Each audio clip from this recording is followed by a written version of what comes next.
I'm Cynthia James, and this network is about changing lives one woman at a time.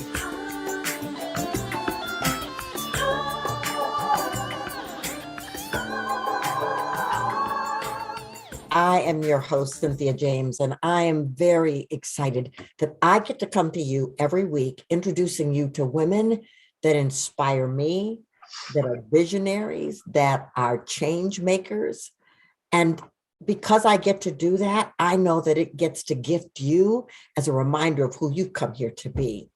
So you can find us on a lot of places and to subscribe: iHeart, iTunes, Spreaker, Amazon, YouTube. Just go anywhere you get a podcast, sign up for Women Awakening, and come and play with us. My guest today is someone that I really think is art in motion. Her name is Erica Sarzin Barrillo. She's a gifted Renaissance woman and has made a life in the integrative arts as a performer, a visual artist, and a healer. She's a visionary writer. And several years ago, she wrote this wonderful mystical poetry book called The House of Gathering. I used it in a talk because it was so inspiring for me. And then she wrote The Oracle of the Divine Feminine. Her newest publication is Chasing Radiance, Memoirs and Musing. Oh my gosh, I read it and it just inspired me. So Amazon, Balboa Press, Barnes and Noble is where you can get her stuff. So here's the thing. Her healing arts practice is called Mythic Healing Arts, and she uses a variety of tools for these changing times with a mission to midwife the birth of new vision and to restore the balance of the mind, the body, and the soul. Erica, welcome. I am so excited you're here. My goodness, it's so wonderful to be here. My gosh, I thank you so much for inviting me. I thank you so much for opening my books and reading them, and your acknowledgement was very meaningful to me. Obviously, I am wildly artful and probably plugged into the creative unconscious from the very beginning of my little life. And it saved my life, actually. I know that you like to ask people how it all started for them. I will tell you that once I held the thread of my life, I didn't let go. And though there was trouble brewing pretty early on, I think my magical child was the one who kept me living in awe and wonder and spirituality. Mm-hmm. Because the interesting thing, Cynthia, and I know you know this, is that the creative unconscious and creativity itself is really the communication of spirituality. Yes. So for me, that part of my life from almost the beginning hooked me into the mystery. Yes. Well, you know what I love about what you're saying is that I think we all have magical children within us, and many of us are not encouraged to show them or don't have the courage to step forward and bring them forward. But the interesting thing for me is that you knew you were magic. You tapped into it from the very beginning beyond circumstances. Yes. Yes. And actually maybe beyond, but possibly in certain ways because of. So this is how I tend to think that our fate, and fate is something that we think of as a deterrence from our destiny. I think fate fuels us. Mm. So, I would love to read something to you, if you wouldn't mind. This is real synchronicity, because just this morning I was cleaning out from underneath the couch, and look what I found. I found my first book, The House of Gathering. Yes, that stayed by my bed for many, many years. Oh my! I know. I'm so flattered. It moves me so much. This I opened up the book and I opened to this page. And I call myself the synchronicity queen because this happens all the time. This particular piece kind of tells the tale of my childhood without going into every single thing that happened. But I'm happy to tell you some of it. But this speaks of how my childhood somehow wound up connecting to my elderhood, if you will. Awesome. Okay, thank you. It's called The Masterpiece. The heart of humanity, broken and fractured, becomes humbled, yet so full of longing that it grows in yearning for your embrace. Perhaps it is the quake that carves the way to your light. We enter the world. We travel everywhere to find the center, to uncover the many secrets of life and the mysteries of the universe. I was born into the arts and came from a long line of painters, writers, opera singers, and even vaudevillians. I spent hours as a child listening to classical music, imagining great ballets. I created grand puppet theater and performed for my invisible audiences. I would sit for hours looking up at the sky, pondering the essence of God and infinity. Already with a mythic sense, I sang, I wrote, I painted, I performed. Did it serve as an escape from my childhood tragedy? They say the soul's code is set long before birth. In my case, crisis pushed me deeper into my soul, and I was lucky enough to find the meaning of my life through the arts. My bliss remained constant through the years while my mission seemed to grow and asked of me to contemplate filling a much greater role. So much of our seeking leads us to a higher purpose.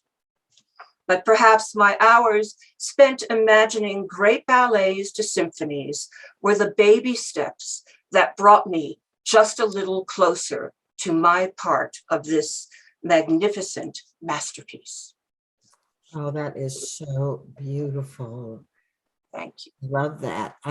It's first of all, what is powerful for me is that you can articulate in that way writing.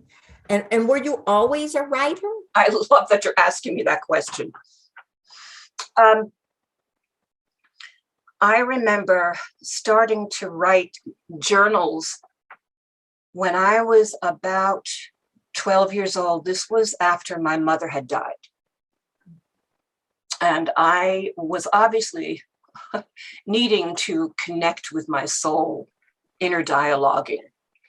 I did write, I remember back then writing big, mythic, abstract thoughts, but this was me. I mean, I came in yearning to know God.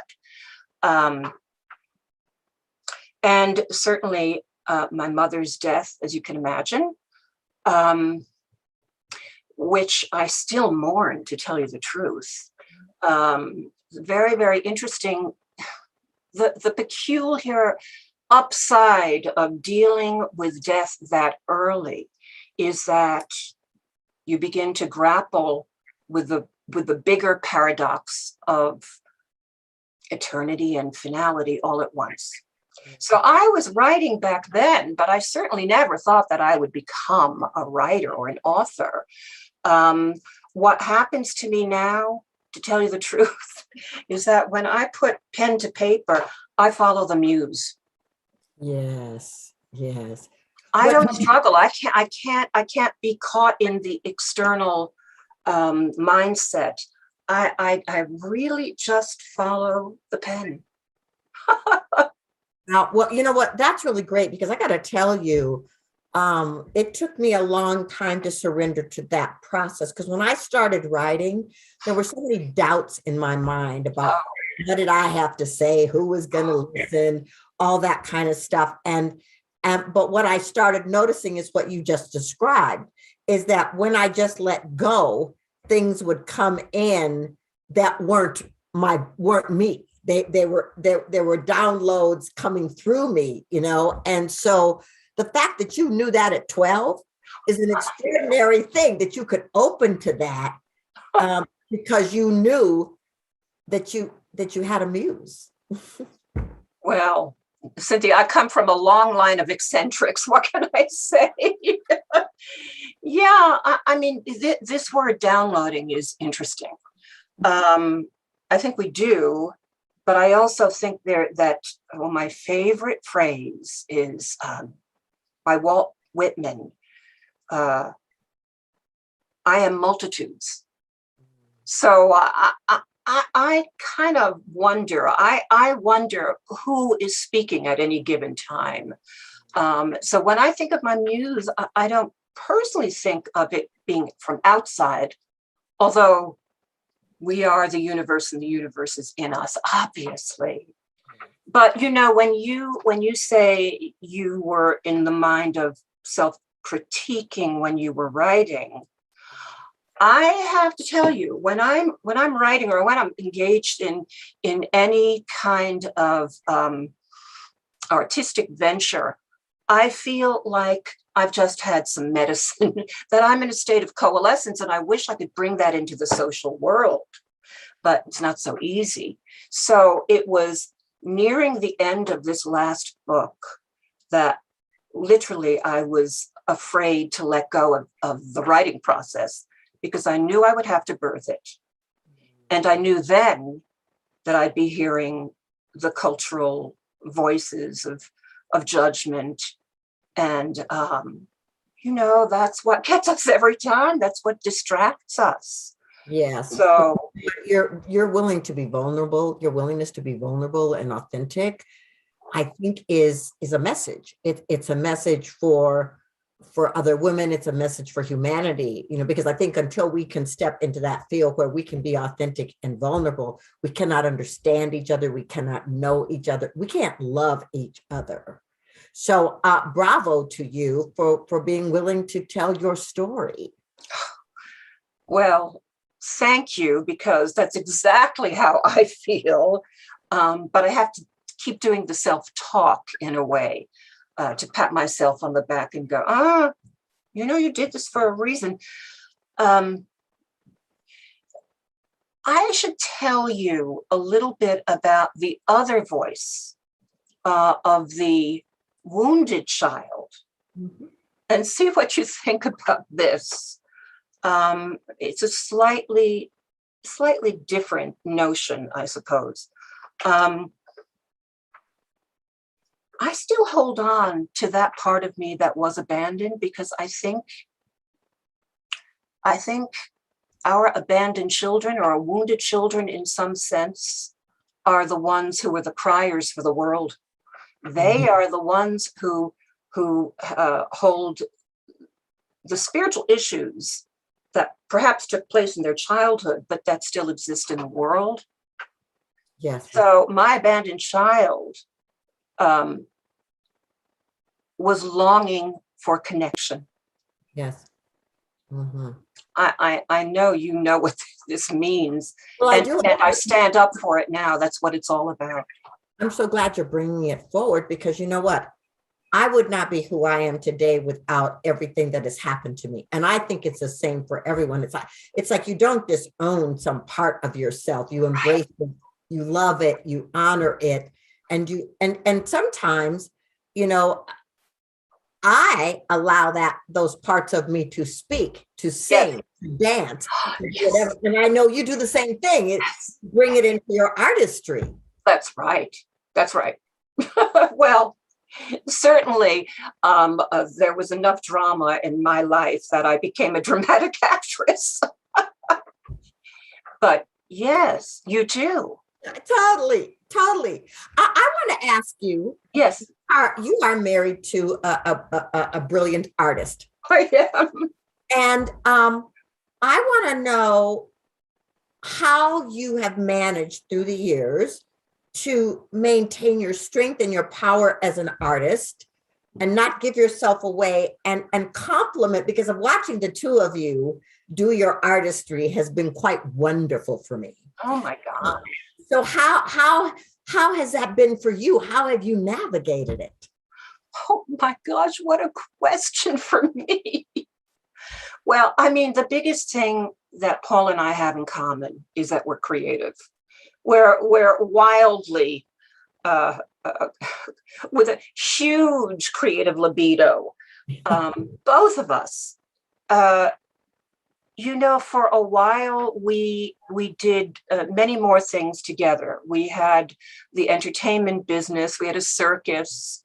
Um, as the years have gone by, well, I'll be honest with you, mainly because I have some illness issues.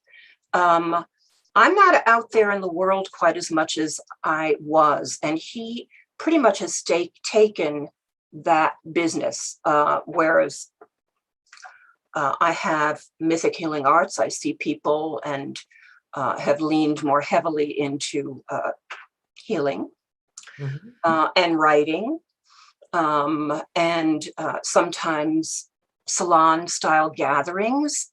But he's really taken a lot of it. Now, at the same time that you think we collaborate very easily, oh my goodness. I have this theory about soulmates. Soulmates don't always harmonize with each other. Well, amen. Amen. It's not like they ride in on the horse, pick you up, and you go off into the sunset. Right. They challenge you. Yes. You Yes. challenge one another. Absolutely. And we do. We do. And then we always wind up coming back together. We've been together for 34 years, which is wild. But probably, quite honestly, the biggest creation between the two of us was our son. Yeah. It's quite beautiful to witness. I'm so glad that you said that about soulmates. I've been with my husband for 26 years, and there's good news and interesting news. There's the bliss and the wonder and the creativity, yes. And then there's the fire, and there's all that stuff in between. And I think that's what deepens relationship. I really think that's what allows people to stay together for these long periods of time. Yes. Because they're willing to walk through the fire together, whatever that means, and create children, yes. And create art, yes. and move into places of acceptance of one another. Indeed. And somehow we wind up, hopefully, most marriages are like this, we wind up growing each other. Yes. And we wind up not always because we open up to what they're saying and go, yes, you've taught me something, but maybe because we're fighting so hard. There's a voice within going, no, I stand in my power and I believe in this, and that grows us too.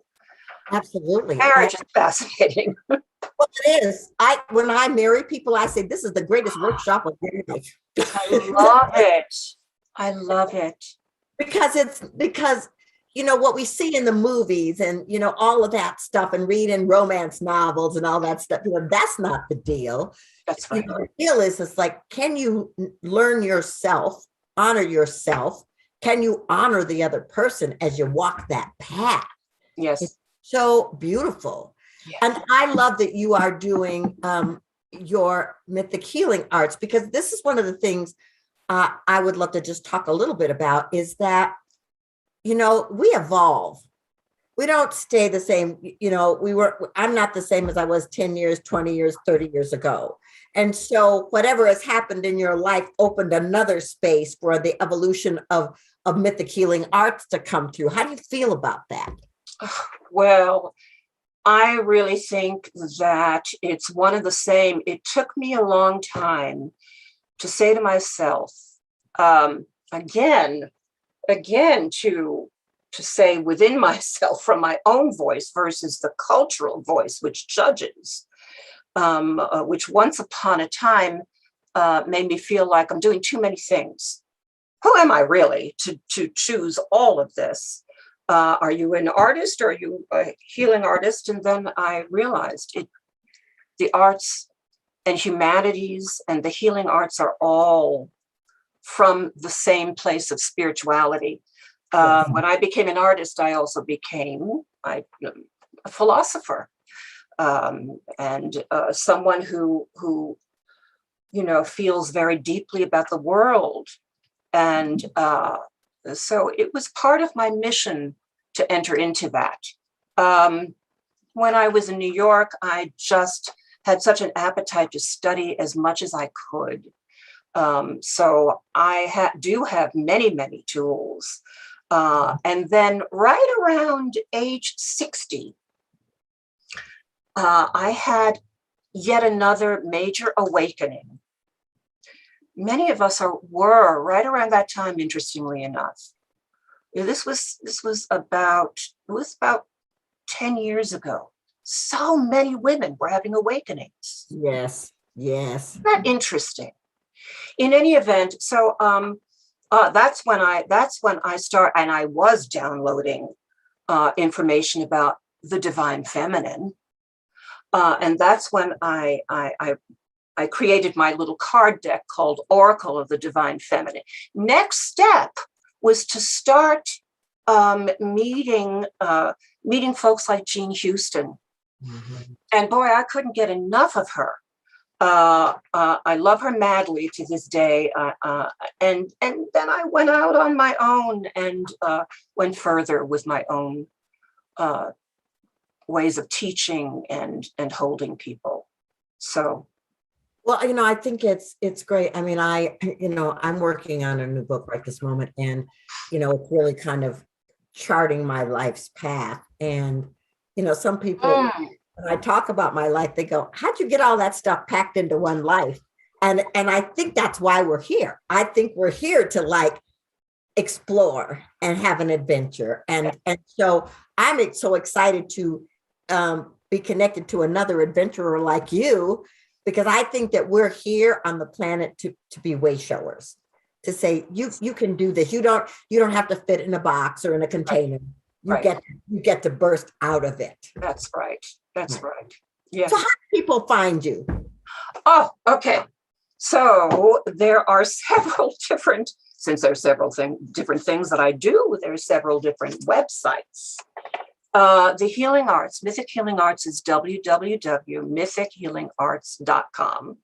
Okay. My new book, and just yesterday, finally, the website became live. That is www.chasingradiance.com. Chasingradiance.com. Love yes. it. And my two books are on Amazon and thereabouts. Perhaps I should also say my email address. People can contact me directly, and that is ericact at msn.com. That's ERICACT at msn.com. And please contact me. Yeah, and ladies, really go explore her, because what an amazing life she is living. So I ask one last question, the same question of every guest. What is the one thing you want women to know about the importance of their awakening? Well, I do think that we are the ones who are wired from the get-go to midwife this new paradigm called the divine feminine. And I just think that we need to stick to it, despite or because of the times that we're living in.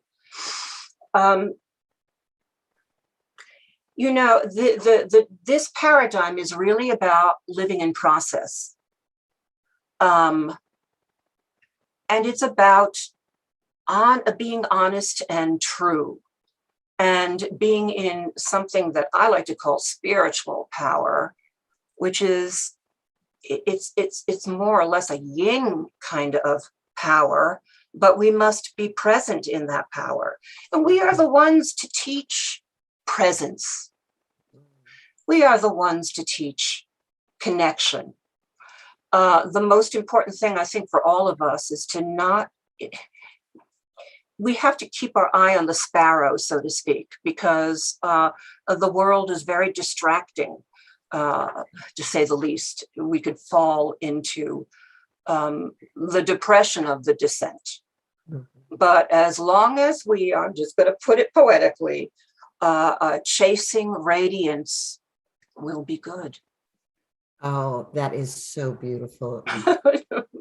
Erica, thank you so much for being here. I'm so honored to connect with you, see your artistry, and have you meet my tribe, because you're such an example of someone who just lives outside of the box and flourishes. Thank you so much. Thank you so much.